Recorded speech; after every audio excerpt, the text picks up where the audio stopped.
Hello, I want to offer a few tips regarding IEPs and writing transition plans. There are three thoughts for today. Let's start by letting you know what the UPIPS file review is. Within the Utah Program Improvement Plan system, we are required to run self-audits of our IEP files a certain percentage each year to make sure our files are in compliance. This includes making sure initial placement documentation is listed in the file, eligibility sheets are current, measurable goals are in place, current IEP dates are in alignment, transition goals and corresponding annual goals help a student to make progress to success beyond high school. And this is a great opportunity for us to ensure that our files are in compliance with the law. So how does this information help you, and how can you help us with this information? First thought for today. We need to make note of progress in the general education curriculum. For this screenshot here, I've taken this directly from the UPIP system, and we have to specifically use the wording progress in general education curriculum. So, using our IEP input document created by the wonderful Jeremiah Clark, you will be going to the introductory PLAF section, and using this template right here, you can see the wording says how the student's disability adversely affects their participation in the general education setting. Follow this template and you have helped us meet the criteria.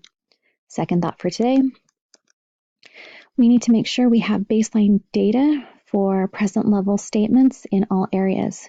There's a great job everyone does with English and math. It's a little bit more clear cut. Challenge seems to arrive when we have consideration of social and behavioral data.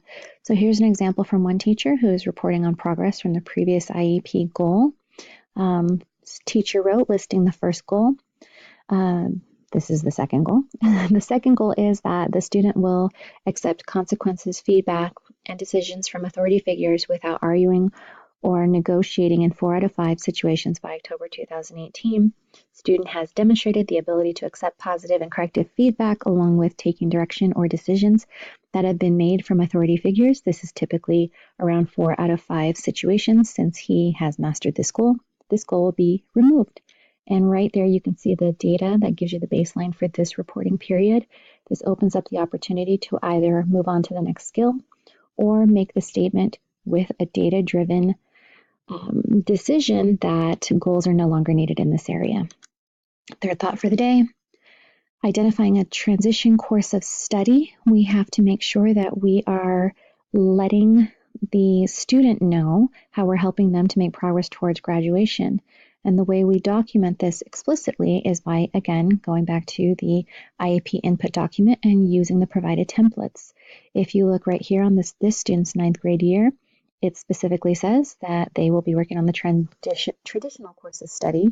There also is the functional skills course of study, depending on where the student is receiving their primary instruction.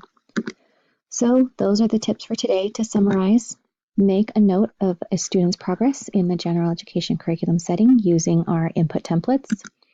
Provide baseline data for present level statements in all areas, specifically in social and behavior. Observational data is completely appropriate.